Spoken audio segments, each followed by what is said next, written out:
Good morning, everybody, and welcome to Coffee and Football, presented by John Donovan and Longhorn Wealth Management Group. I'm your host, Blake Monroe, where I'm joined each and every day by Bobby Burton and Jerry Hamilton. Tell us where you're checking in from, what you're drinking, get all your questions in. We got a whole lot to talk about this morning, not just football, but a bunch of other sports as well. But let's start with football, guys.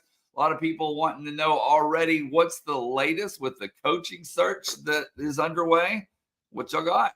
Yeah, by the way, if I go to the teacup, it's because, man, this voice it may not hold. So we're working against the health right now. Just an FYI to you guys there, so y'all can make fun of me in the chat. Joe Z, I know, has already got typing up something.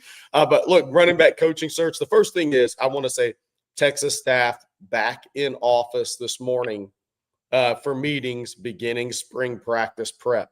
Sark gave those guys some time off, about 7 to 10 days, depending on how much they took off. Sark obviously was at the Kentucky basketball game Saturday night, the win over Kentucky, the Texas men's game. So the staff's back in the offices this morning, beginning those meetings. As far as the running back coaching search, look, I think we've mentioned that things can change. We don't think it's going to be Samples. We don't think Keenan Hall's been mentioned, the Baylor running back coach. E.J. Barthel at Nebraska has some ties to Kyle Flood in the past. Is kind of seen as like Mark Warfay, one of those up-and-coming guys. He's under consideration.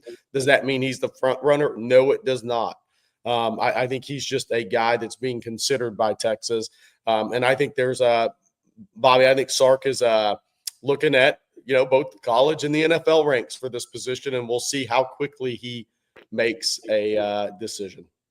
Yeah, look, Steve Sarkisian, generally speaking, either has a very quick answer or it's a very deliberate answer, right? He's not rushed. He doesn't feel like he has to be rushed into things.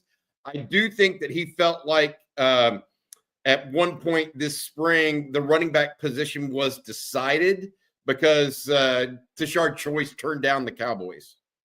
And then Tashard Choice circled back and then went with the Detroit Lions after another job came open. And therefore, I think that it's a little bit different situation. Same as maybe what happened with Blake Gideon, who got offered a job as a defense coordinator. It took Sark about a week and a half to get his replacement and figure everything out. I don't think this is going to be long because, Jerry, we talked about this over the weekend. There are some hard stops here and hard dates to consider. Texas is going to have spring ball. They just may not have a spring game, right? So Sark's going to take advantage of the opportunity given to him by NCAA rules. So they've got to get ready for spring ball coming up. Now that they're all back in the office, had their vacations, et cetera, as you described, that's one of the things. The other one is March 1st is a date at this point where contracts are due in both the college and pro ranks. And so there could be additional movement there that we just don't know much about at this time. We'll see what we're thinking or what's being thought about there from Steve Sarkisian. So we're not completely out of the woods here outside of just the running backs coach. But if we learn more, we'll bring it to you as quickly as we get it. But right now, Steve Sarkisian playing cards close to the vest, and that's normal. And we're fine with that. Let him do what he needs to do because, frankly, he's done a pretty good job of hiring coaches, in my opinion. Blake, you're buddy. It wouldn't be a Monday. Every day. One day I'll learn, I promise. One day, but today's not that day. But something else that we need to let people know about, Bobby, is John Donovan and Longhorn Wealth Management Group. Yeah, absolutely. John's a friend of the show, and we appreciate him very, very much. He's been working with us now for almost 2 years, I believe, and really done a great job for some folks that I know have picked up on his service. He is a certified financial planner and a lifelong Longhorn. That's what led him to naming his firm Longhorn Wealth Management Group. If you are looking for a free consultation for John, please give him a call or reach out to him at longhornwealth.net. Call John at 972-707-4900 or go online, www.longhornwealth.net, to schedule your free 90-minute private consultation with John today. He's got 30-plus years as a certified financial planner. Thanks, John, for your sponsorship of On Texas Football. Thank you, Bobby.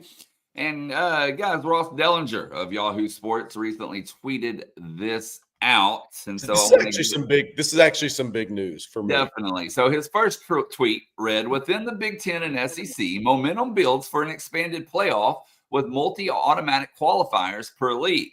Ahead of the SEC Big Ten joint meeting, the industry is closer than ever to a new college football playoff, reimagined league title games, a 9-game SEC schedule, and SEC Big Ten scheduling package. He then goes on to say, a new multi-automatic qualifier playoff format would pave the way for the SEC to play 9 conference games, sources tell Yahoo Sports, and for the Big Ten and SEC to finalize a scheduling partnership that could generate millions in untapped revenues. Y'all's thought? Love it, first of all, Bobby. But we've been talking about this. The playoff is gonna expand to 14 or 16. I think they should just expand it to 16 and be done with it. But I'll let you get into it. But I absolutely love this news. And by the way, this news is not this year. Obviously, it's going to be 2026.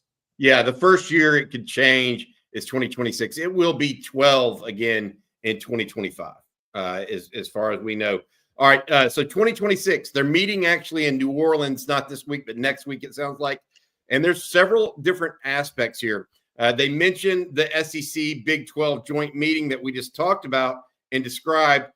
16, if they move to 16, both the SEC and Big 12 or Big 10 are pushing for 4 automatic qualifiers and giving the Big 12 and ACC 2 automatic qualifiers. So that would take up immediately 12 of the teams. Notre Dame, if they were to be ranked in the top 14 in the country, would get an automatic bid. Okay, so Notre Dame would get an automatic bid if they're top 14. One power or non-group of 5 school, or however you want to categorize them, would also get a bid, and then you'd get 2 more at-large berths, which could be the 5 highest-ranked conference champions, et cetera. So it could be a Boise State, and then maybe another SEC or Big Ten team, et cetera, like something like that. There's going to be some blowback on this, and this is why the Big 12 and ACC don't like it, because it's clearly pushing the SEC and Big Ten 2 times ahead of their conferences with automatic qualifier bids. However, as part of this originally negotiated agreement with the all conferences, the Big 12 and the ACC ceded final control of the tournament to the SEC and Big Ten. They are going to take that and use that. And furthermore, what that means is, and this agreement lasts until 2031.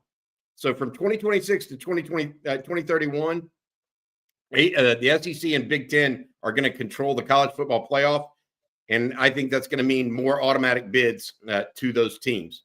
All right, so the next piece that I think is important, they plan on, as part of this, if they go to 16 teams in particular, they're going to go to a 9-game conference schedule. Texas currently plays 8. The SEC currently plays 8. That would be a 9-game SEC schedule. Plus, they're talking about the Big Ten and SEC are talking about a scheduling agreement that each team would play one other Big Ten or SEC team in interconference play each year. So you're talking about 10 games against big-time teams, no matter what. Now, that doesn't really change for Texas because they're playing Michigan and Ohio State every year, or Notre Dame even, et cetera, right?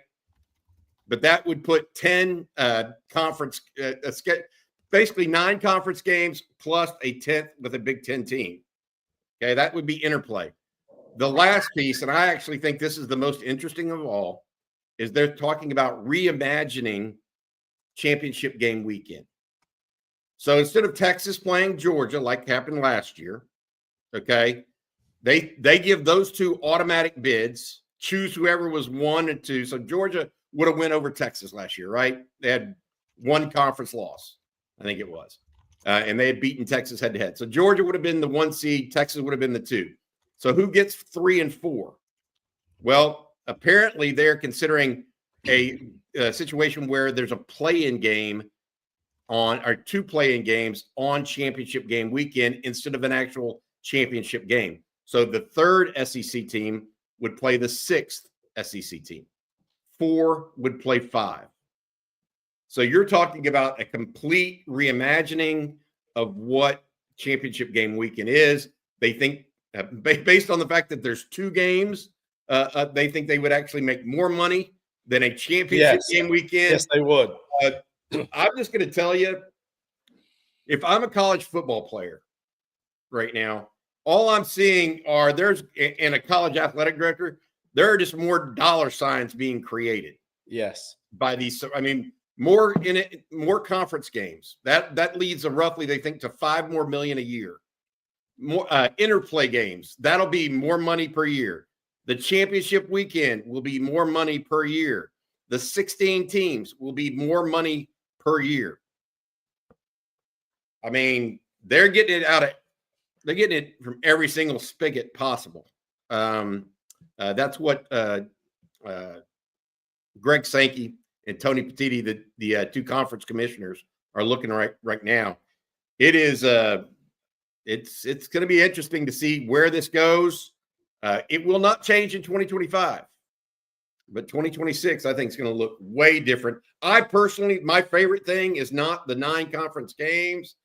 I like the interplay with the Big Ten because I think that forces some teams that don't do that out of their shell. But I would say this: the one that I really like is changing championship game weekend. If you're going into a winner-take-all tournament, you know what I mean. You're going in. Think about if Georgia doesn't play that game against Texas, Carson Beck's their starter. Yeah. The punter doesn't tear his ACL. Who's the national champ? Look, it's most likely still Ohio State. But if Carson Beck's their starter, that's a different team. Punter tore his ACL. I mean, you think about the injuries. I mean, there's some major injuries. That's the part I love about it as well. Aside from the 9 SEC games, is because I think the conference championship games are going to go away as this expanded to 16. So how are they going to replace that? And of course, make more money doing it. That's the way they're going to do it. It's interesting as there's some people that don't like the playoff format, but don't want to expand it. Like there are not as many more crappy first round playoff. I mean, the NCAA tournament has blowouts and it's a massive money maker. I mean, people are going to watch. It's just got to be presented the right way. I love it. I think it has to expand the 16. That's the way it needs to go. It needs to be a 16-team tournament. And the bigger part, even maybe the biggest part, Bobby, is we are headed to 2 super conferences. I don't know when that's going to be. Is that going to be after 2031? I don't know. Where those teams have 20-plus teams, then we're headed there. It's all headed. So, Jerry, here's my point. I think we already have 2 super conferences and 2 minor conferences. And then we have the rest of college football in Notre Dame. Yeah. I don't know that you're going to change. I think ideally in a perfect world, you would get, 2 conferences lining up. I don't think it's ever going to be the AFC versus the NFC like pro football, because I don't see Alabama or Texas or OU or Florida agreeing to take less revenue by allowing in Arizona or Baylor or Arizona State or Colorado. I just don't see it. Yeah. So I think they're going to keep it with 2 major conferences. I think there already are 2 major conferences. And then there are 2 secondary conferences, which are the Big 12 and the ACC. And then there's Notre Dame. And everybody else will give you a seat at the table, but y'all fight it out and figure out who that's going to be. But we're not going to give you multiple seats at the table. And by the way, everybody that doesn't like the model going to 16 teams, you'll like it if your team is 15 or 16 and missed out last year, because at least you have a chance. I mean, you know, I think South End Zone Queens 24-team super conference. I think that's eventually what we're going to get to. But I get Bobby's point. Maybe not 32, but I think it's going to expand from here because Clemson, FSU, all those guys, their contracts expired in the ACC in 2031, around when everybody else does. I think we're going to see some more expansion. I just don't know how much it's going to get to.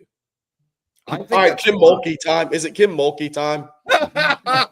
Yeah, we do have because I've got a Mando read later, but she needs some for her comment. What a sore loser. That was stinky.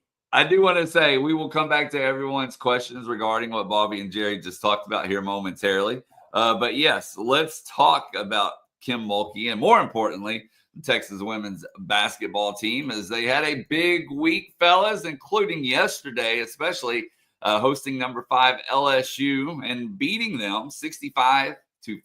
Texas went 21 of 21 at the free throw line. And it was a rough start for the Longhorns that first half, but bounced back in a big way and got the dub. Jerry? Yeah, look, so we have a video to play, Vic Schaefer's post game. And I want to play that before we comment because his team is uncommon. And I want to get to why that is after we congrats to them on 4 straight top 10 wins, or 3 straight top 10 wins, 4 straight ranked wins. They are 10-2 against ranked teams. And we talked about prior to this week, if they won these 2 games, they pretty much locked up a 1 seed. And we'll look at their 3 games remaining, 3 of the teams that aren't in the better teams in the SEC. Texas is pretty much locked up a 1 seed with the last 2 weeks. All right, here we go. I'm going to tell you this again. This is not common. You are uncommon. You are uncommon.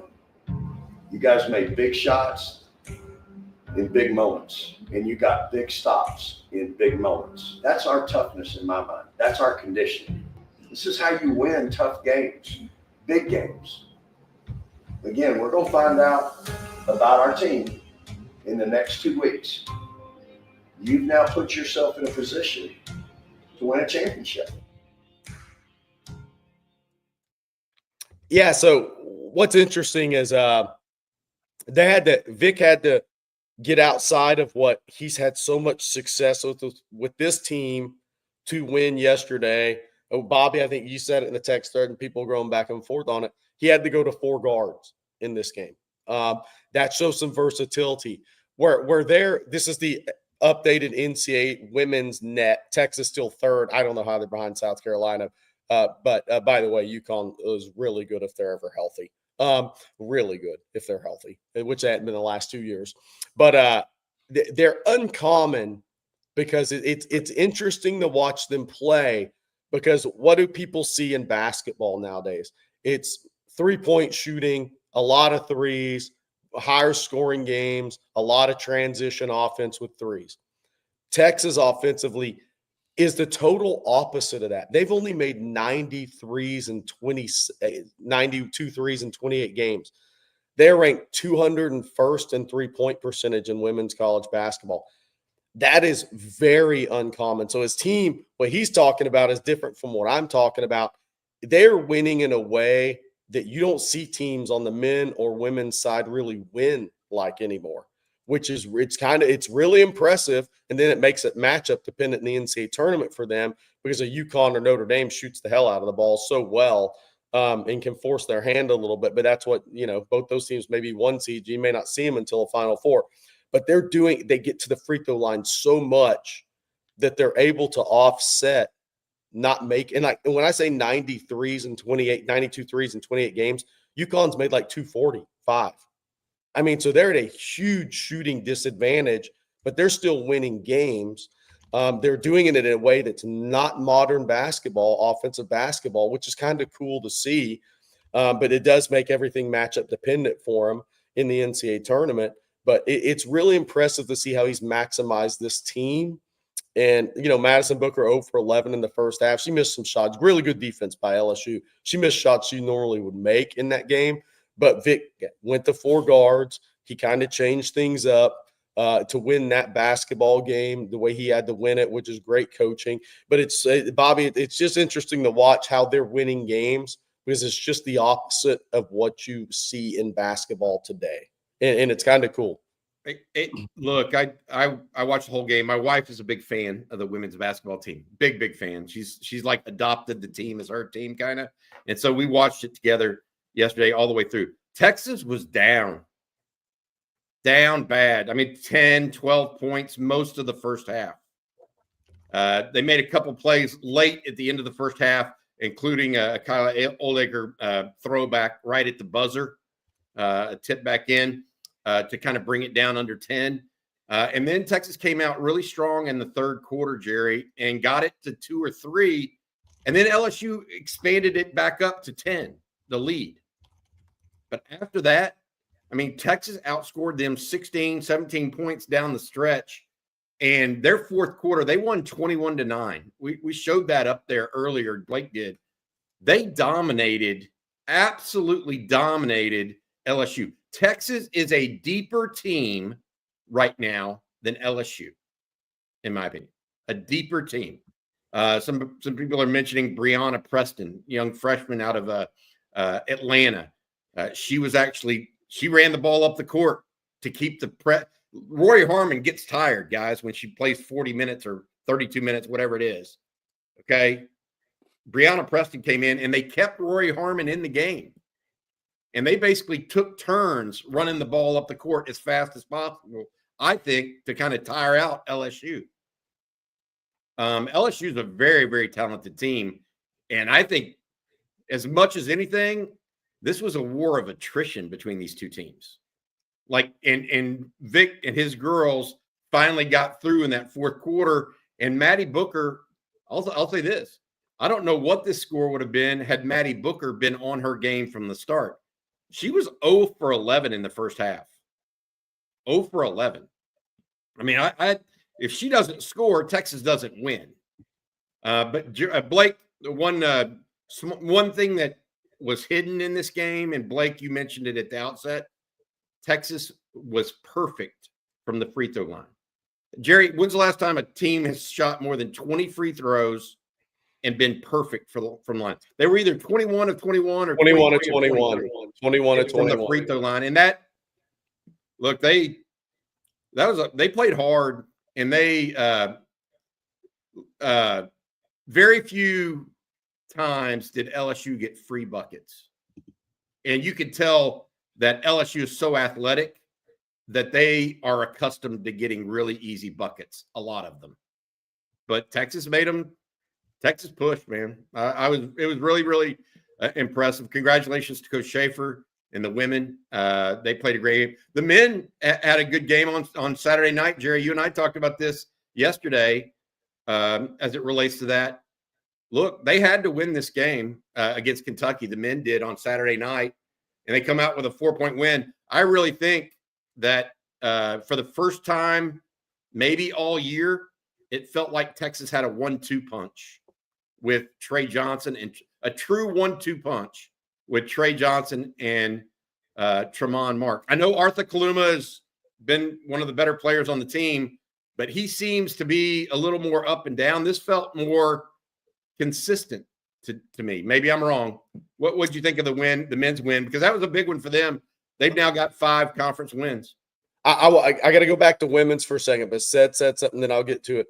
Missing injured transfer. That's the one thing about this team. Everybody has injuries. South Carolina lost their second best big, and that's hurt them. The women's side we're talking, but Layla Filia likely going to take the red shirt due to injury.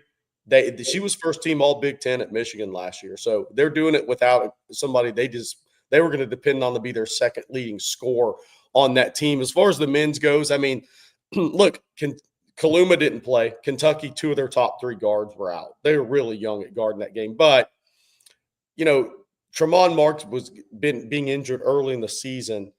The plan for Texas was to have Tremont Mark and Trey Johnson be the 1-2 and Kaluma be the 3 on this team.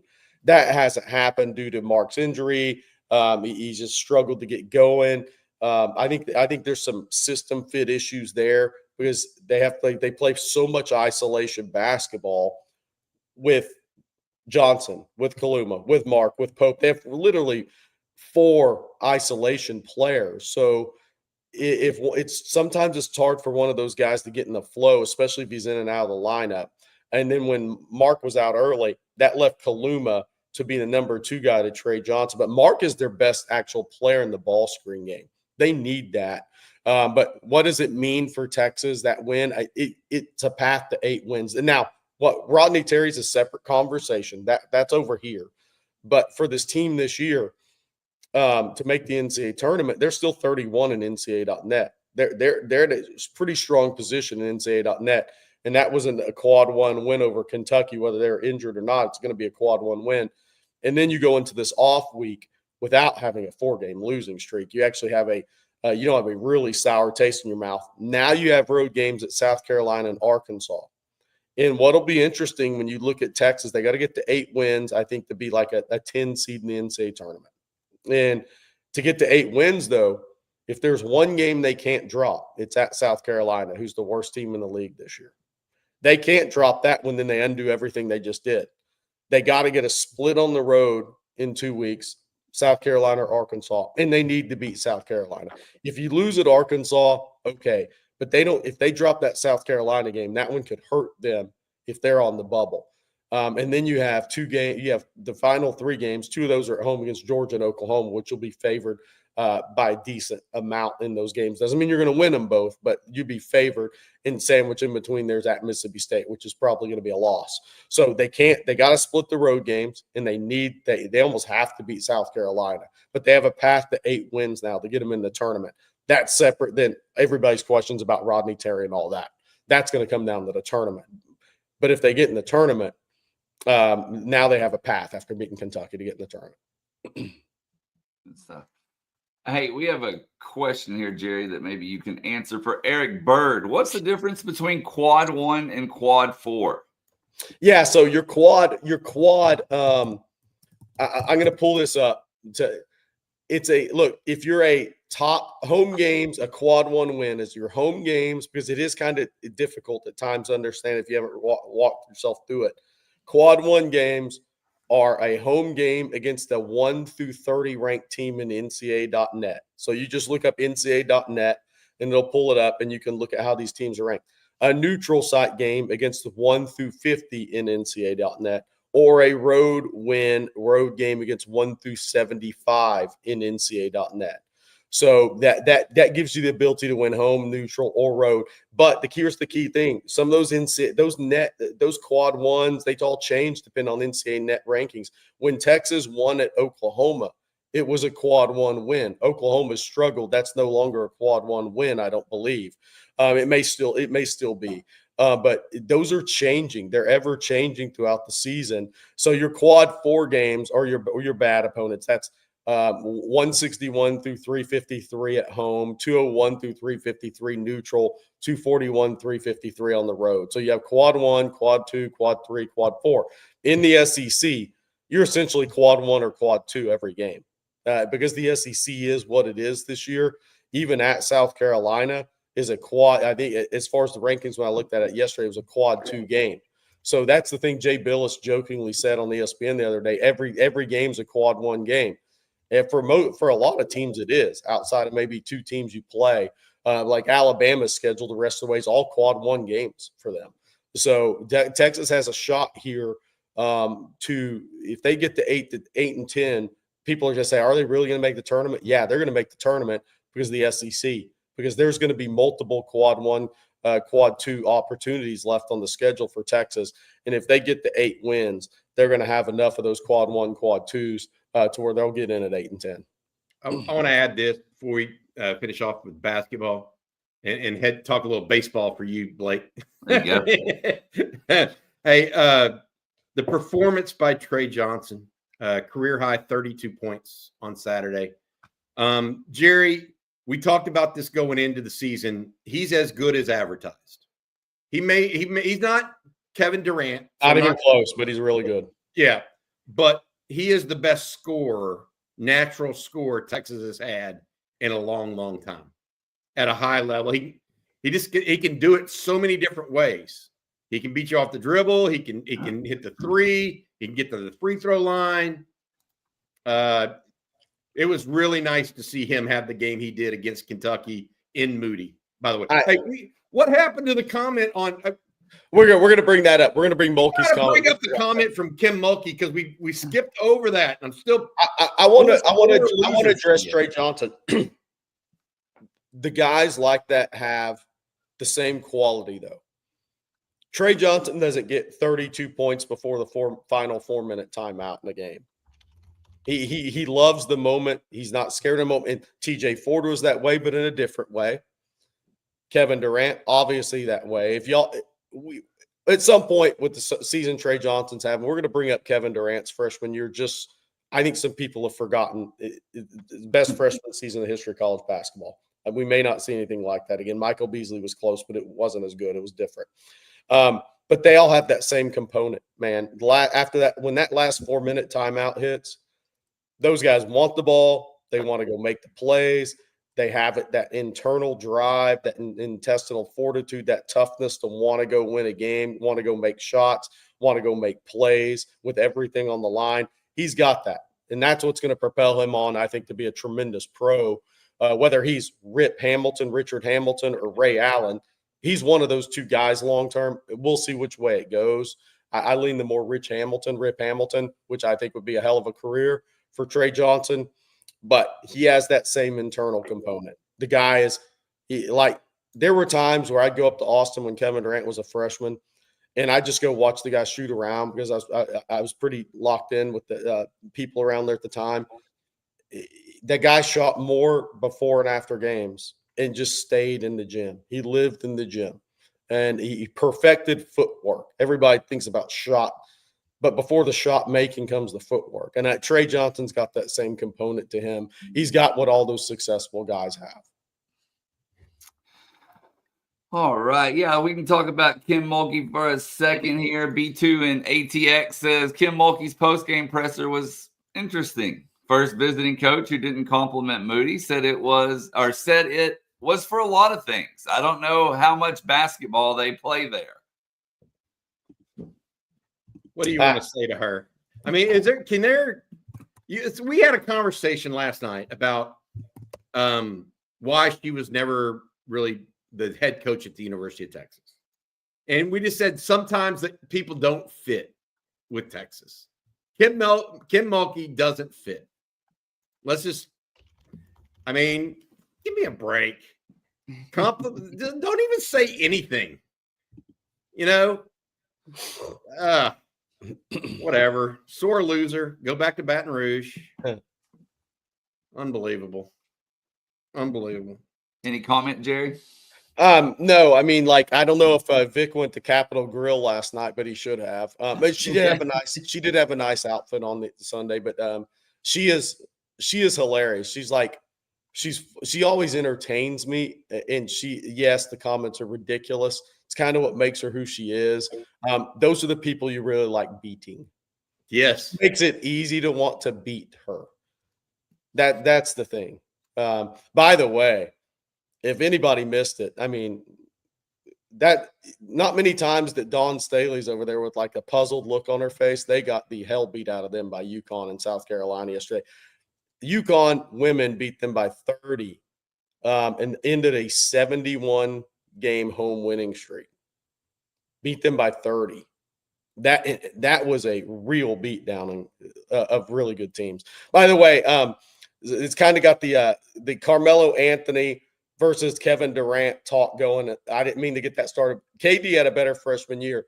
The thing to remember there is that Texas basketball team that lost in the round of 32, that KD team was the youngest college basketball team in America that year.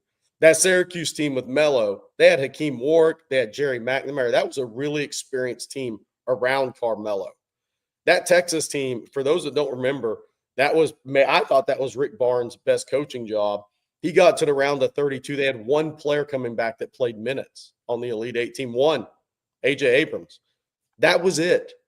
It was all freshmen, and it was all A.J. Abrams and Connor Atchley off a redshirt year. That team had zero experience outside of A.J. Abrams. They were the youngest team in college basketball that year. All right, well, we got to talk some baseball and softball here momentarily. But first, Jerry, I'm going to let you tell everyone about Mando. If you're ready. Perfect timing after Kim Mulkey's mouth was open. It stunk. Give her some Mando. Send it to Baton Rouge on the team flight. Why? Mando, the whole body deodorant, safe to use anywhere on your body, even your mouth, Kim Mulkey. Pits, balls, thigh fold, belly buttons, butt cracks, and feet. Created by a doctor who first saw firsthand how normal BO was being misdiagnosed and mistreated.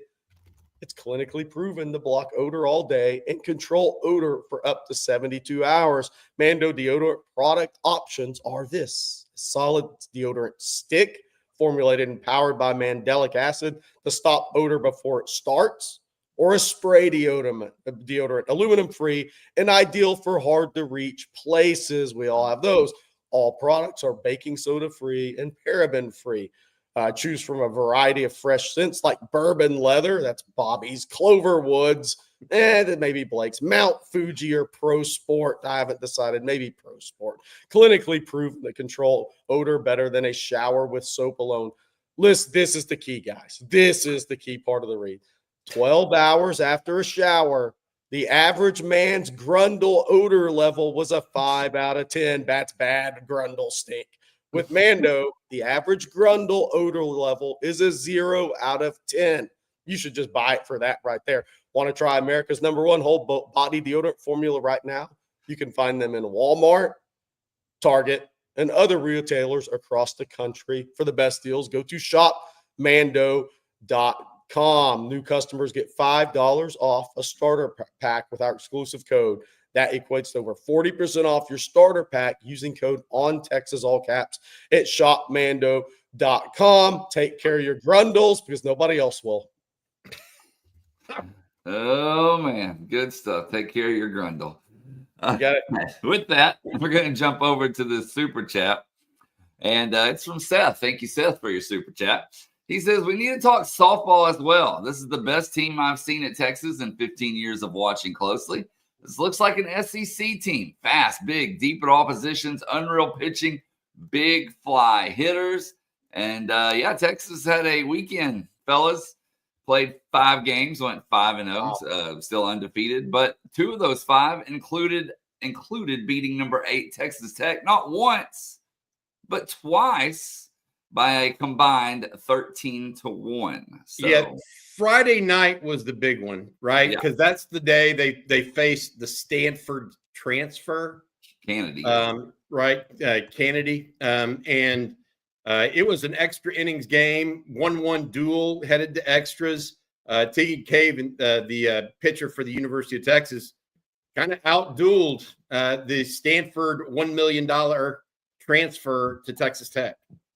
And Texas came away with a win. That was huge for Texas early in the season. What are they now, 10-0 officially? Is that right? I believe 11-0. 11-0? Yeah. Yes, sir. So Friday night was a huge win for them. Huge win. Thanks, Seth, for the super chat. We appreciate you, buddy. I'm going to make it out to a softball game this year, as well as some baseball games too. So look forward to, if you're over there, make sure you hit me up. Now we got to say something because people have called it out. David Rawls, Caven outpitched Tech's $1 million pitch. I guess it was $750,000.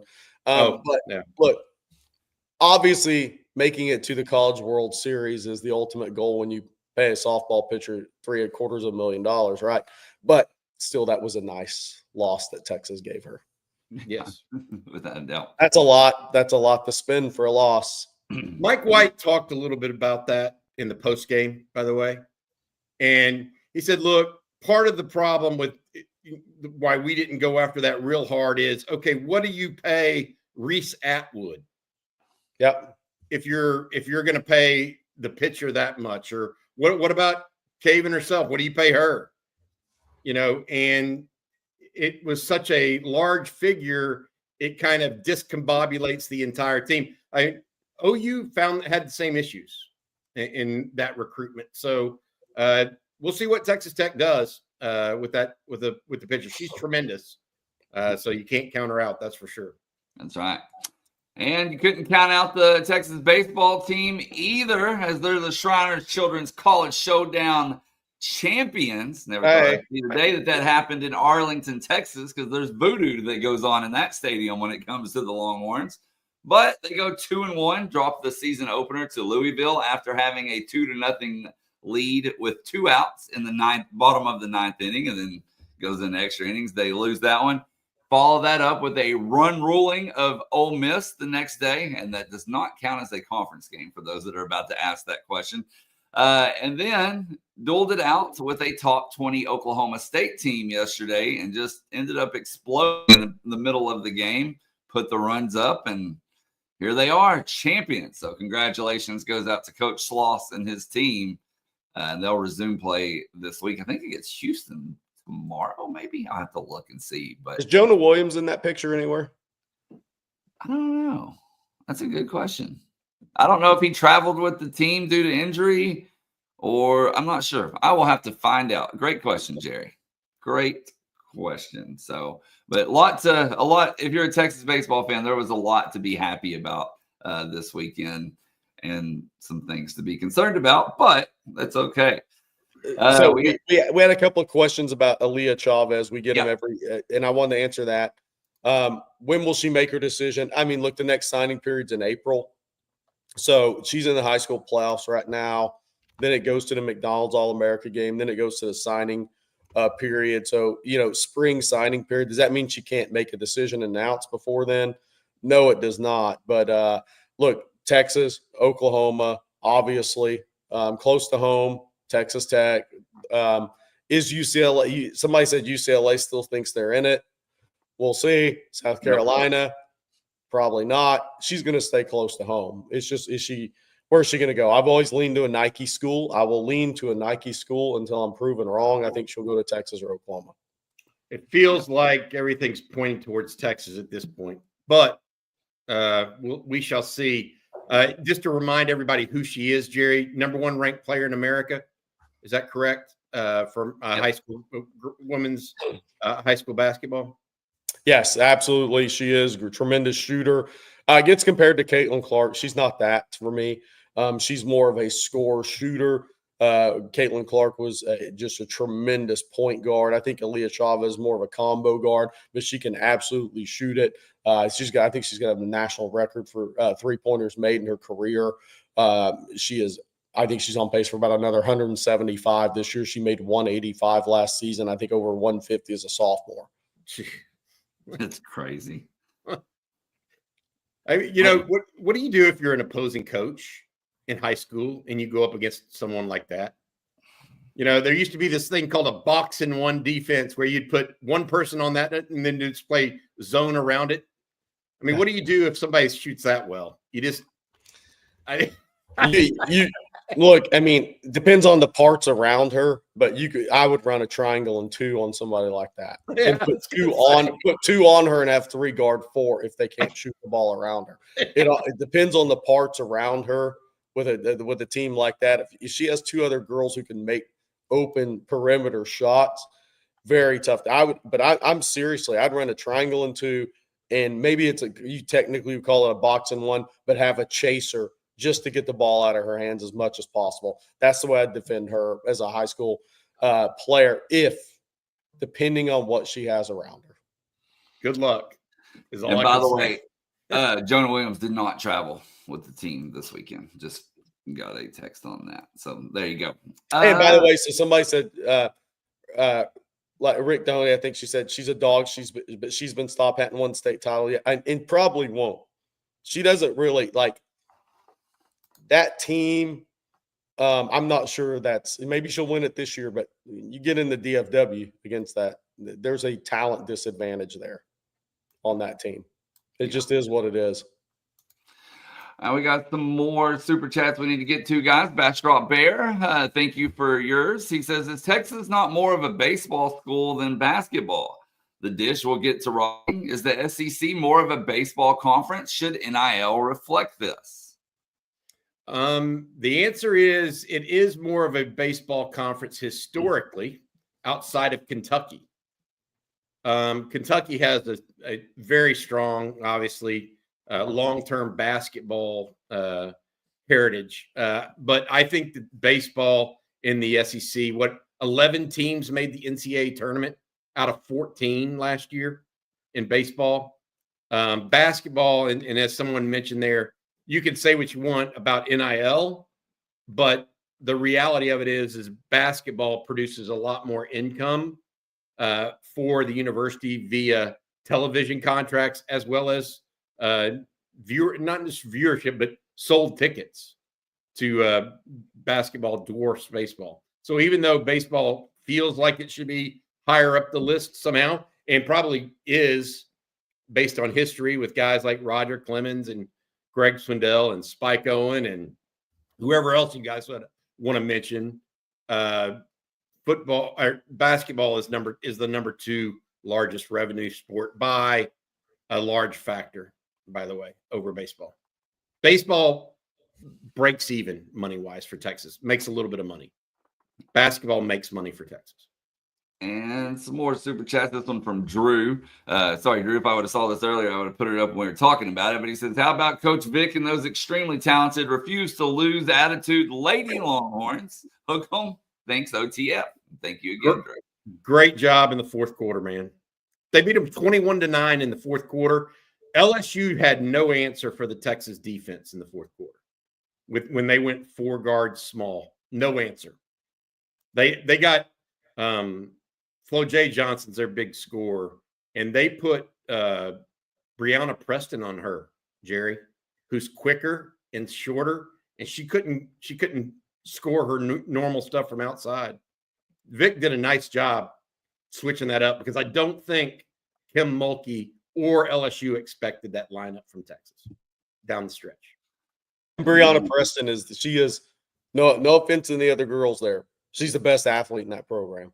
Yeah. Brianna Preston is a flat out 100-meter sprinter. She is all of it. She is a real difference maker when you need to speed up a game. And you can take pressure off Rory Harmon. She can bring up the ball because here's the thing when you play both them together. Maybe you come up against one team in college basketball that can do it. Very few teams have 2 players who can guard the ball on the level you need to if you have 2 really, really good point guards. Rory Harmon does it with feel, much like DJ Augustine did with feel, pace, understanding of the game, the position. Brianna Preston does it with jetpack on her. So it's rare that the team has 2 on-ball defenders to where you could say, okay, we'll put somebody in Rory and we have somebody that can guard Brianna just as well. That's where Texas has something they can go to when they need to go to 4 guards and have 2 point guards on the court, take some of that pressure off of Rory because it's playing 40 minutes and asking her to do what she does. You do get tired. Somebody said, I think it was South End Zone Queen talked about that. I want to talk turnover in college men's basketball this year is going to be wild in the coaching ranks. Indiana's open. Watch Scott Drew there. I'll say that again. I'm not saying he's definitely going to take it, but watch Scott Drew there. You have Indiana. You have Miami.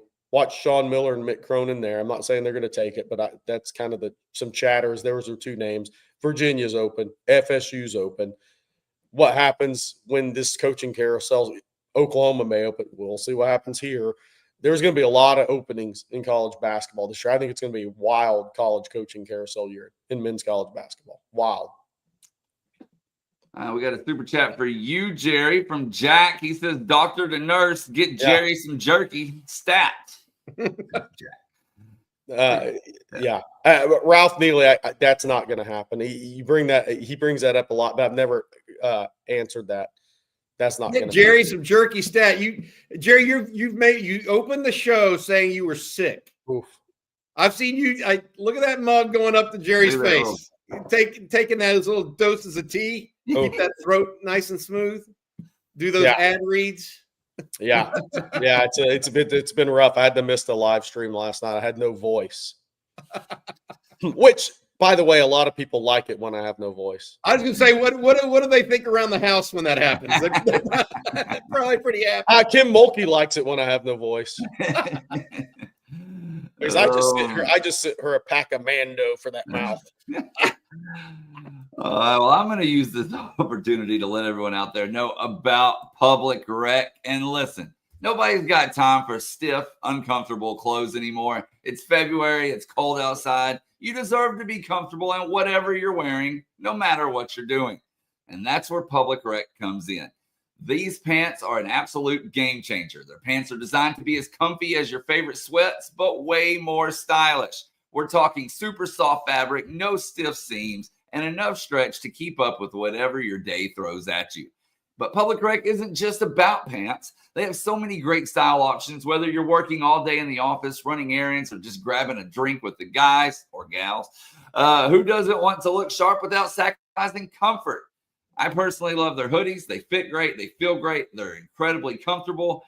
I love their hoodies. You need to check those out as well. In fact, I love all my Public Rec gear, but the hoodies are hands down my favorite product, and they have a huge selection of high quality, everyday premium styles. You can revamp your entire wardrobe with their perfect fitting polos, shorts, hoodies, and of course, pants. So this February, treat yourself right because comfort is always in season. Upgrade to Public Rec and feel the difference. And for a limited time, you can get 20% off at Public Rec by using code ONTexas at checkout. Just head to publicrec.com, use promo code ONTexas, and you're all set. And when they ask how you found them, be sure to mention our show. It really helps us out, and we would appreciate it. Find your perfect fit. Never compromise on comfort again. Public Rec, where comfort rules. And we've talked a lot this morning, guys, but one thing we haven't talked about is recruiting, Jerry. There's been some news there. What's the latest? Yeah, so a ninth offensive lineman has locked in an official visit to Texas. That's Cody Green.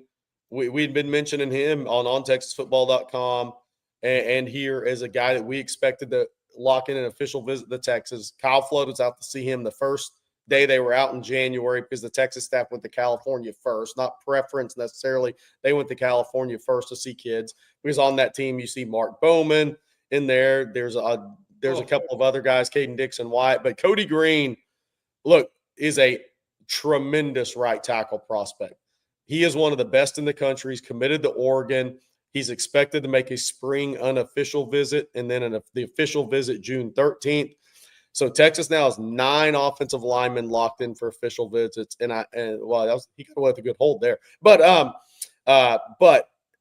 Texas, the tackle prospects on the board right now, and I know the guys who are in state get the majority of the chatter, but I'm here to tell you, Samuel Roseboro out of Clearwater, who Tony Hills broke down last week, is an absolute stud, and Bobby, this is another stud. Cody Green is an elite talent at right tackle. So is Samuel Roseboro.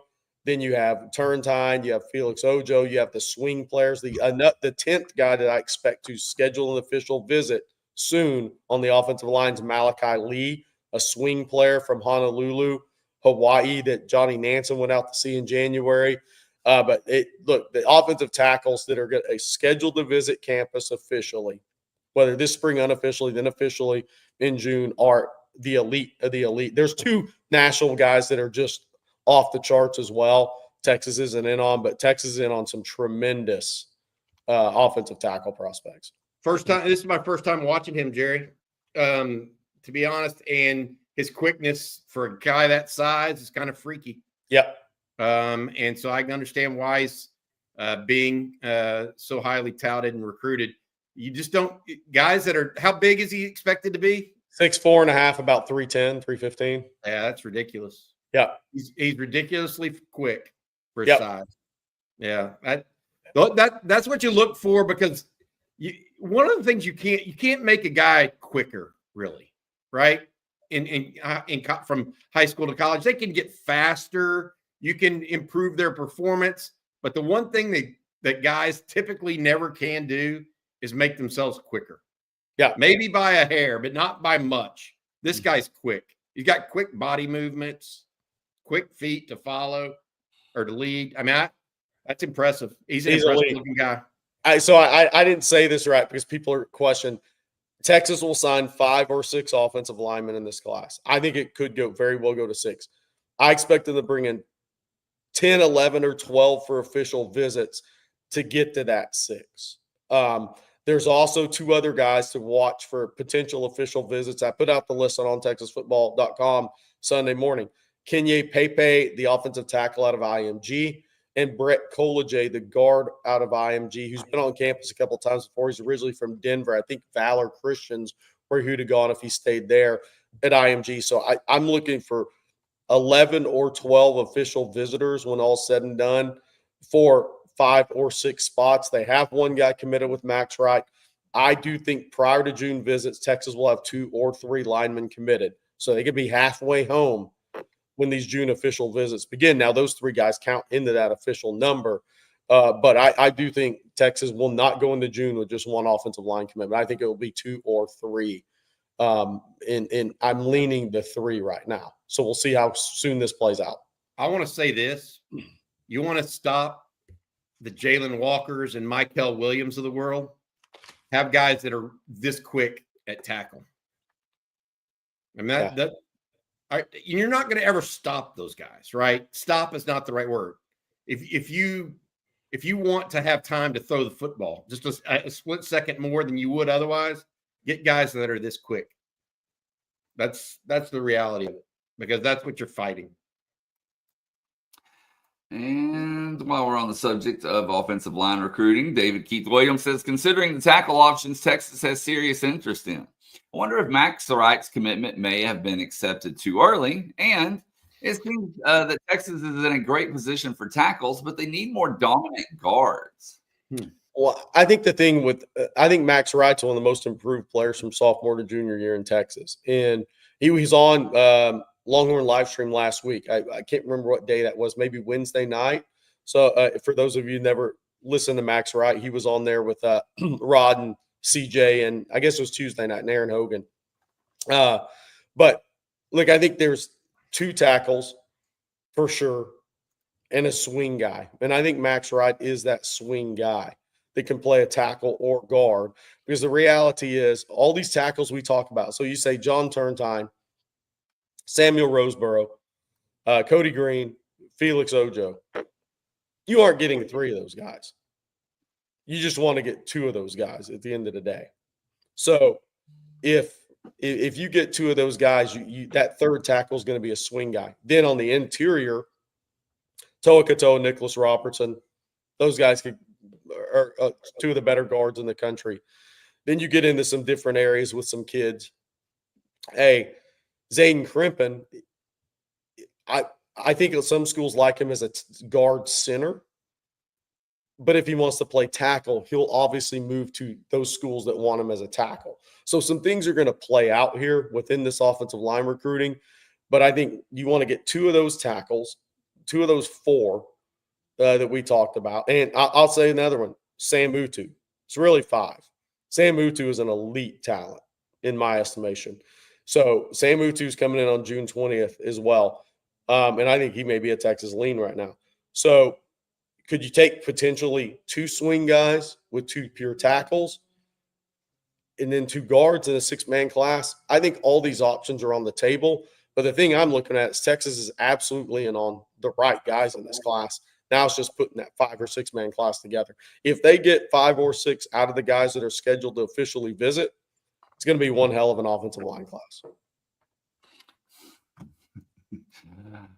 Okay, we got a couple more super chats here. And the Splendid Daddy, formerly Sugar Daddy, says SEC needs to filter out the bottom feeders such as OU.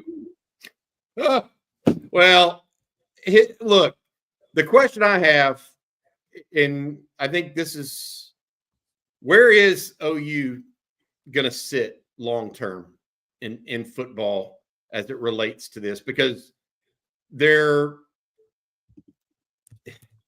Arkansas was a great program for a long period of time, and then they moved to the SEC, and they lost their tie to Texas, and all of a sudden they were in a less populated state, competing against teams that had more endemic talent than them, and they didn't have that natural tie to the state of Texas. I don't know what the future holds for OU. OU is a different animal, in my opinion, than Arkansas was. They're They're a little bit more, a lot more historically good program than Arkansas was, even going into the SEC. But I think that Oklahoma, not unlike Nebraska going to the Big Ten, is sort of an outlier in this conference. And so I wonder, if this is another thing. Now NIL is a factor of this. They're going to have to hire well and recruit well. I'm not saying they won't, because historically they have. But I don't know if y'all saw this move. Did you see that move over the weekend, Jerry and Blake? Yeah. Arbuckle from Washington State is the new offensive coordinator. Brent Venables added Kevin Wilson, the former OU offensive coordinator, to the staff. I don't necessarily know that that's a good thing. And because if Arbuckle doesn't work from Washington State, it's almost like you have Sean Watson, but you're going to have Jay Norvell waiting in the wings or something. Well, I had a different thought, Bobby. Did Brent Venables just hire his interim after he gets fired? I don't know. Yeah. That was my thought. That was my thought. If he doesn't make it through the season, he's going to have a really good defense next year. Yeah. He's good. OU will have a good defense. We'll see if this Washington State style offense works in the SEC. With a group that still is not all that improved on offense, the offensive line, in my opinion. Yeah. I had another super chat here, fellas. This one, if I can find where it went. There we go. From Longhorn Football Edits. And we talked about the running back coach opening at the beginning of the show. We've had a lot of people join. We've had a lot of questions since then regarding that. So we'll circle back around. And Longhorn Football Edit says, I don't think the new running back coach will change 26 decisions. Highly confident that Osborne and or Edwards are coming regardless. Jerry? Yeah, I would say the or there. But I think Texas, look, these kids are Texas is in a good spot. They have a lot of momentum. The Sark's going to hire a quality coach. He's proven he's going to do that. Texas hasn't even really turned up the heat in recruiting in this class. That comes starting around spring practices, then in the June official visits. I agree with that. I'll be surprised if one of those two, I don't think both. I'll be surprised if one of those two is not in the class at the end of the day. I don't think both, because I think they're going to want to get a bigger back as well. Okay, and then this next one from Corey J says, big question is, what does the running back recruitment look like now that Choice is gone? Who communicates with those recruits right now? Well, that's a good question, honestly. You got to, like Xavier Crowell canceled his official visit. You have to kind of see what happens, an Amari Latimer in Sandy Creek, in Tyrone, Georgia there, because that was a Tashard Choice 2-year relationship. It's not a lock that the next coach is going to target the same guys. Derek Cooper out of Hollywood, Florida, yes. But it's not a lock that those same guys will be targeted. And they're all really, really good players. We talk about they're all really good. But we'll see if the targeting changes a little bit on potential out-of-state backs, depending on who's hired. Because depending on who's hired, they may have the same relationship with the same kids. We'll have to see. Or it may be relationships with different backs around the country outside of the guys in Texas. So we'll have to see. As far as who's in communication, that's still in-house staff. Yeah, I mean, Brandon Harris and his new hires, Josh Brunson, Aaron Joe, Chris Gilbert, all of those guys will have some level of communication and be working that. So I'm not so worried about a gap in a week or two in the month of February/March. Guys, I'm more concerned about what it is going forward, because that's really what decisions aren't being necessarily made right now. They're going to be made in June. After you set up your visits, that's when you got to have your ducks in a row. So that's my opinion. Hey, Jerry, got a question for you. We got an ad read we need you to do, and it's one of your favorites. Are you ready for it, buddy? I don't have the read, Bobby, but I can I don't have to read. Okay, never mind. We'll figure that out then. No, but I can tell everybody, about joy mode, right? It's the sexual performance booster, baby. You take one of those little packets in 45 minutes. It's magic. It's magic. That's joy mode. We'll get more on that read coming up in a second. I don't have my joy mode read, but I will get that when we get it in a second. When we get it. All right. Well, we're going to move on here. We got one other super chat, I think, that I haven't hit yet. KD35, I am the best. Thank you for yours. Jerry, did you check out the Under Armour Dallas camp this weekend? Sounds like some big Texas targets made some massive moves. What do you got?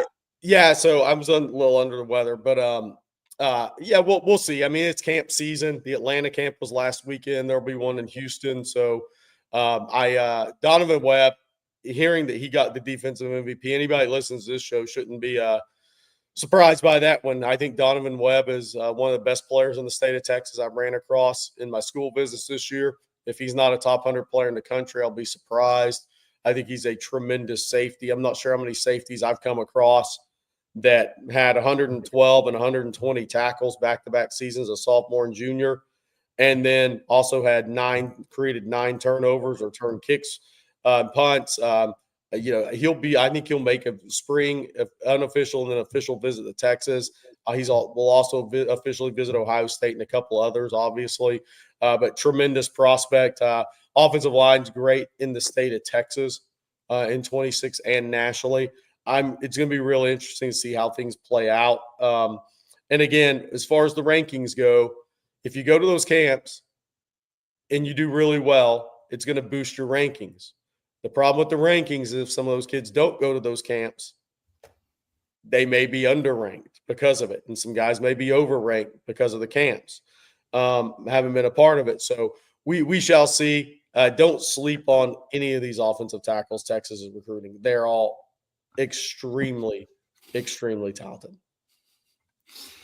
All right. Let's see. Joseph Curtis, what did you think of the pitching last night versus Okie? I think it's a work in progress, and the coaching staff knows they have some things to figure out, but I have full faith in them. So thank you for the question. And then, Bobby, we've had a few people ask about spring practice and the spring game. I know you sort of touched on the spring game at the opening of the show, but when does spring practice start? Asked Roger G. And have you heard anything regarding a spring game? So what I've heard thus far is that Texas is let's start with the spring game. What I'm hearing is it's more likely to be a controlled scrimmage than an actual spring game. But at least as of last week, they were planning on some sort of fan interaction day, etc. Now, let's wait and see what Chris Del Conte and Steve Sarkisian roll out, because all of this is subject to change until they make it official. But I don't think that Texas is going to go with your typical spring game atmosphere. We've been tracking that for more than 2 weeks and have said that ever since, it's been 3 weeks ago now, maybe, Jerry and Blake. So there's that point of it. Then there's also, when does spring ball start? Well, it started the second week of March last year, or third week of March, and lasted till April 21st or 20th was a spring game. I wonder, Texas is definitely going to use all of those practice periods that the NCAA allows. How they use them may be different. And so I think we're basically 3 weeks out from spring ball starting, maybe 2.5. It all depends on what Sark does. Nothing has been announced officially. I'm sure it will be announced in time. So we'll see what that goes. But usually early March, mid-March is when it starts. Mid-April, late April is when it ends. The thing that and what is driving this spring game thought process of not having a spring game? I think it's twofold. I think it's the fact that Texas played 16 games this season, and it beat them to heck. And guess what? They're going to have to do it again this next season, maybe, if everything goes according to plan. And then the idea of a transfer portal, where why do you want to have every eye on you on ESPN the week before the transfer portal opens, so that then teams go in and try to tamper with your players just right after spring practice. So I think there's a number of different reasons for that. We'll see what Sark and Chris Del Conte come up with. But I think they want, my understanding from talking to some folks, they want to include the fans in spring practice. It's not that.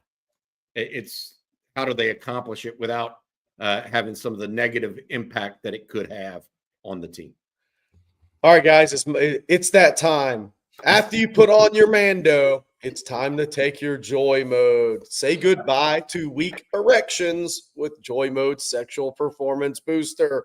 This all-natural supplement is designed to enhance blood flow, giving you firmer, more reliable erections. But Joy Mode isn't just about better sex.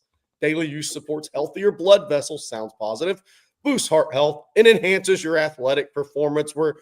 We are Mac McClung with Joy Mode, winning the dunk contest. Expertly formulated and backed by science, it's proven to improve erectile function by 50% in just 60 days or 2 months.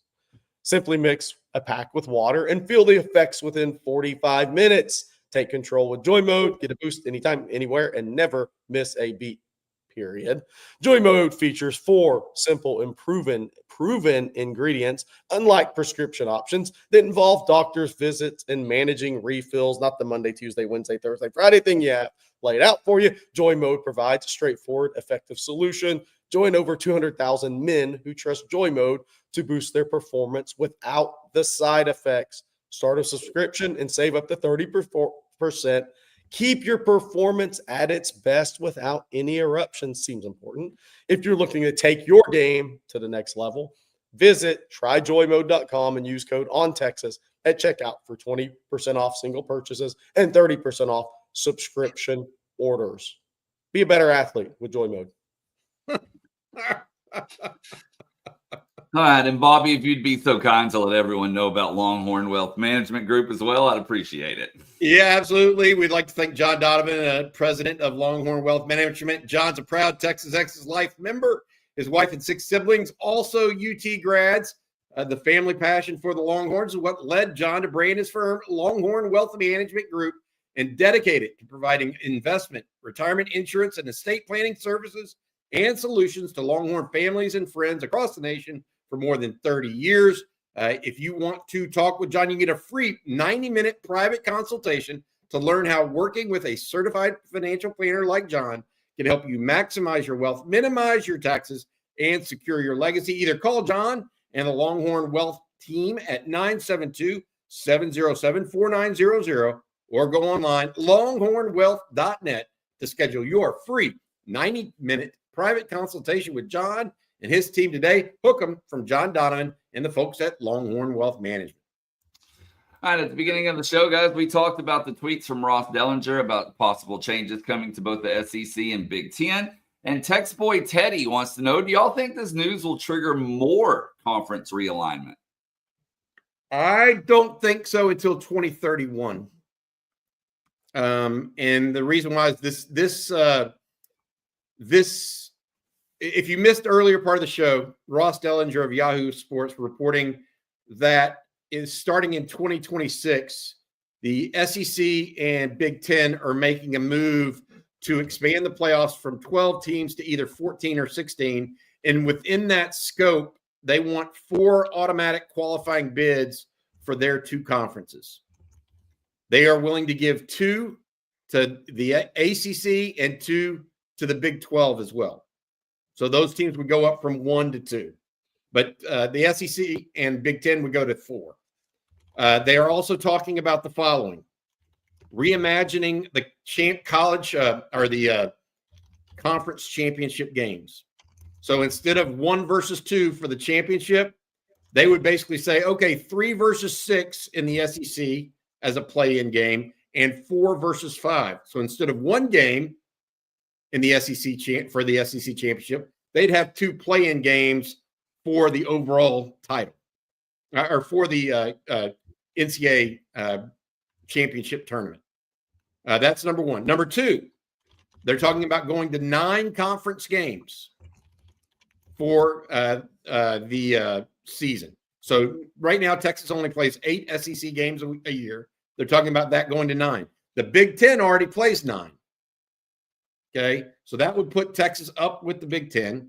And then they're also talking about the SEC and Big Ten having an alliance where they would all play one another at least once per year. So Texas would play one Big Ten team a year in interconference. Mississippi State would do the same. South Carolina, Missouri, Georgia, Florida, Alabama, Auburn, etc. So that would give you really 10 big conference games minimum per year. I think my thought process on this is that it's just the Big Ten and SEC flexing their money as they should.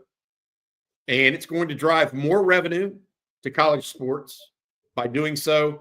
And we'll see what this does, because I think there's going to be a trickle-down effect to the players out there.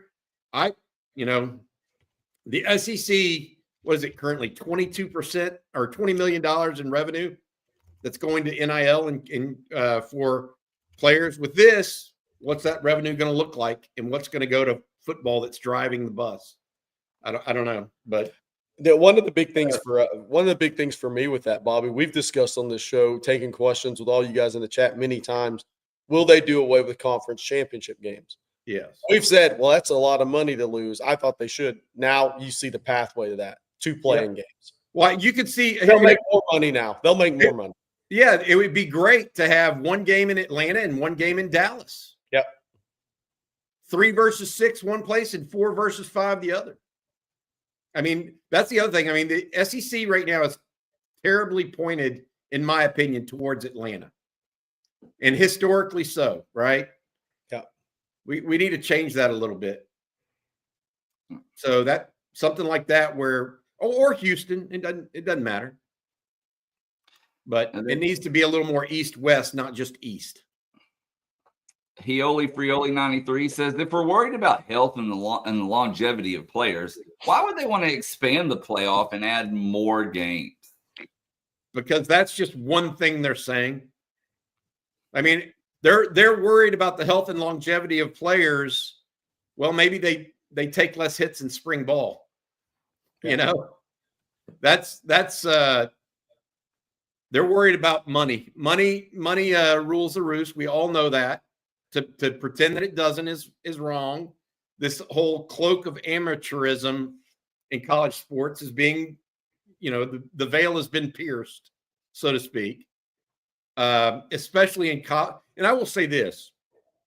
I think there's still minor Olympic sports. It's not NIL run, but college football hasn't been, that way in a long, long time, since probably the 80s or 90s. And so while rowing or women's volleyball even, or, tennis or golf or any of those things, they may get some level of viewership, but they're not getting the level of commitment financially that football is. Football and basketball rule the roost, and football. I think I told you this. How many Texas basketball games, home basketball games, are equivalent to one home football game for Texas? With the new Moody Center, 9. The answer is 35. Oh, money-wise. I thought you meant attendance-wise. Yeah, 35. That's the financial impact. So it literally would take you 3 years of home games of Texas basketball to equate to one for rights to what do you call it? TV rights. Think about that now. Yeah, the other thing that hadn't been talked about with all this update, the expectation still that scholarships are going to go to 105. And the expectation is that it's still going to go to 5 years to play, period. So, for instance, let's just throw it out. I'm throwing out a name, Caleb Chester. you could play him 4 games and preserve his redshirt year in 2025. Where I think this thing is going is 5 years no matter what. So you can play Caleb Chester 8 games, 9 games, 12 games. I mean, it doesn't matter. You have 5 years to play. So you don't have to worry about preserving a redshirt. You're going to have more scholarships in football. You're going to have 5 years to play those guys where you're not having to dangle that. How do we work this guy into, oh, he's played 3 games after 9. He can only play 1 more and redshirt him. I think all that stuff's going by the wayside. So we're going to go to 5 years to play for a scholarship athlete, period, in college sports. And that's what needs to happen because the JUCO rule with Diego Pavia, I just think is BS. And some guys have bad injury luck. You hate to see it, but these guys don't need to be playing 7 years of college football. It just doesn't need to happen in college sports. It's going to be 5 years to play, and that's it. You're going to have 105 scholarships. And as far as the 1 more game, I mean, Ohio State had to play. The national champion this year didn't get a bye. So just adding the 1 more game to make it 16, that's the way it should be. But I do think there's something to what I really like is the conference championship game going away and it becoming 2 play-in games. Because as we pointed out earlier in the show, Carson Beck doesn't get hurt for Georgia. Their punter doesn't tear his ACL if there's no SEC championship game in Texas and Georgia playing that. How did that change their season late? A lot, potentially. And I'm not saying they'd have won it, but I'm just pointing out the team that had the injuries from that game that were really consequential to them. So then you go into a college football playoff and you're starting a quarterback that's never started a game. And if that game is not played, you don't have to do that. Oh, we got time for just a couple more questions here, fellas. And let's take a recruiting one. This one from Dean. He says, Athlon Sports is reporting that Georgia's trying to recruit Dia Bell away from Texas. Is that true, or is it more clickbait from them? No, I mean, they offered. They'll be trying. I'd say this all the time. If teams aren't trying to continue to recruit Texas commitments and they have the wrong guys committed. Athlon Sports does no – no, time out. Athlon Sports does no original reporting. None.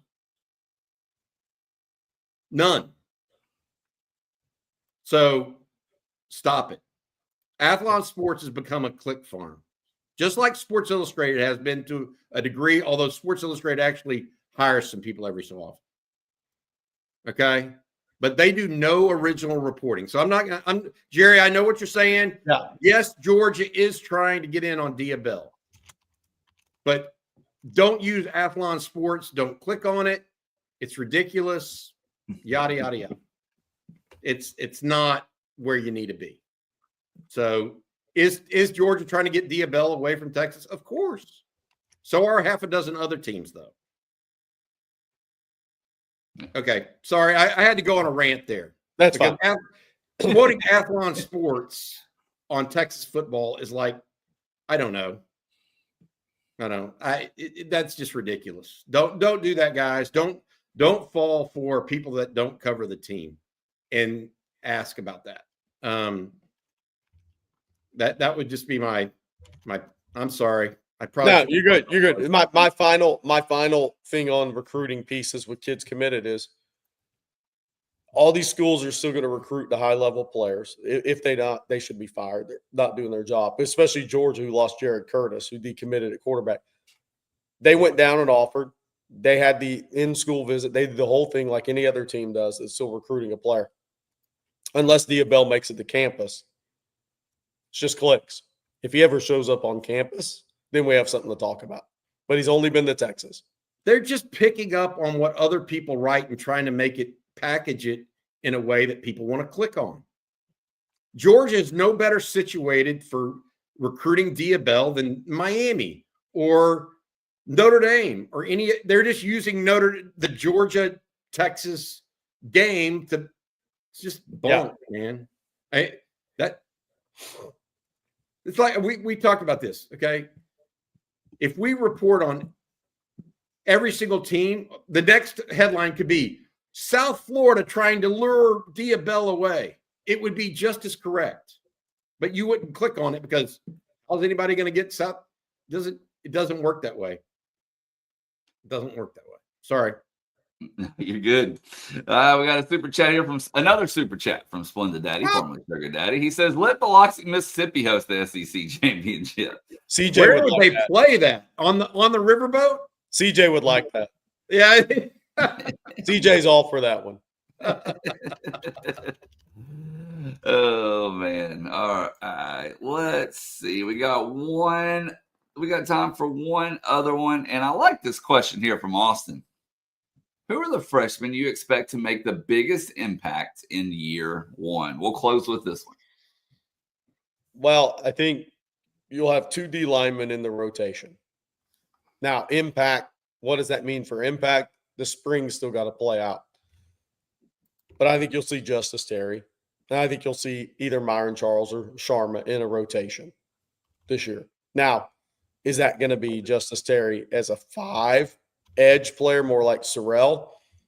I think he's going to get a lot of reps there in the spring, while also sitting in the interior D-line meeting room until he gets his body where it needs to be, which could take some time. I think those 2 guys, Bobby, I look for Jamie French to probably make a push, and that's not a knock on Khalil Lockett at all. Ryan Wingo is pretty formidable at the X. I think Jamie French, body maybe further along. Khalil Lockett upside's really, really high. I think he came in. It depends on how much stronger he gets and how that's going to translate to blocking and the things outside of winning 50-50 jump balls. So I look for Jamie French. It won't surprise me if James Simon's not really good in the spring, if we hear some things about James Simon. And until you know about Cedric Baxter and Christian Clark's injury, mainly Cedric Baxter, you're not gonna really have any answers on the running back position as far as where it's going to be in August. I think James Simon's going to get a ton of reps this spring. He's another one. Bobby, corner. Will one of the corners make a push? A lot of that's going to come down to Santana Wilson and Kobe Black. Unless they get a tight end in the portal, I'm going to go Nick Townsend. Yeah. And he's not even on campus yet. So outside of that, I would go Jamie French, Justice Terry, and I'm going to go Josiah Sharma. Jonah Williams is interesting to me, but his injury is such that he's not going to be hurried back, because you do not want a shoulder injury hurried back. Not from a guy that is going to have to hit for a living at safety. Nick Townsend, Jamie French, Justice Terry, Josiah Sharma. Those are probably my guys at this point. Somebody brought up Zealous Hickson as a dark horse, and he's going to be in for spring practice where Jonah Williams is going to be sitting in the meeting rooms.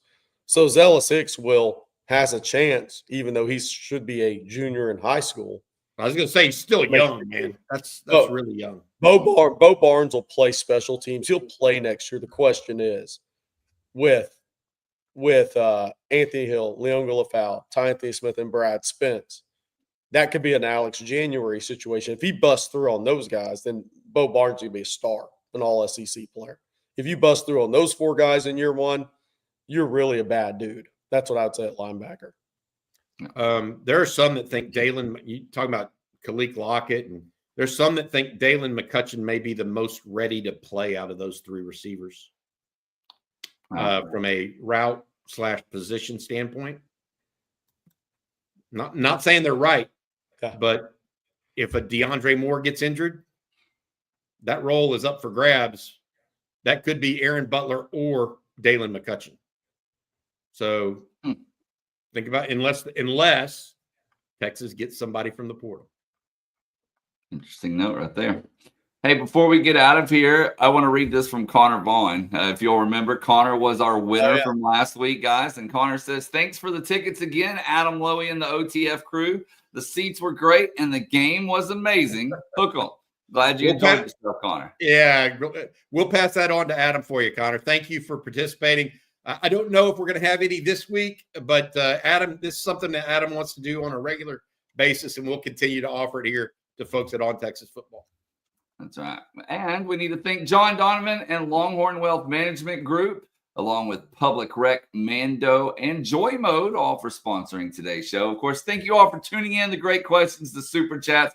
Be sure to hit that like and subscribe button. We would definitely appreciate that. Ring the bell so you're notified anytime we go live, post content, whatever it may be. You won't miss a beat. And speaking of that, Bobby, what do you have later today? Jeff Howe and CJ Vogler to get together this today around noon to talk all these wins that Texas. I mean, literally Texas won in every sport just about this weekend, guys. I mean, every sport possible: softball, baseball, basketball, tennis, all of them. Congratulations. They're going to talk about that as well as some news and notes on the coaching search that we've got ongoing right now for the University of Texas. Then also we have the winning drive with Rod, CJ, and Coach Shipley.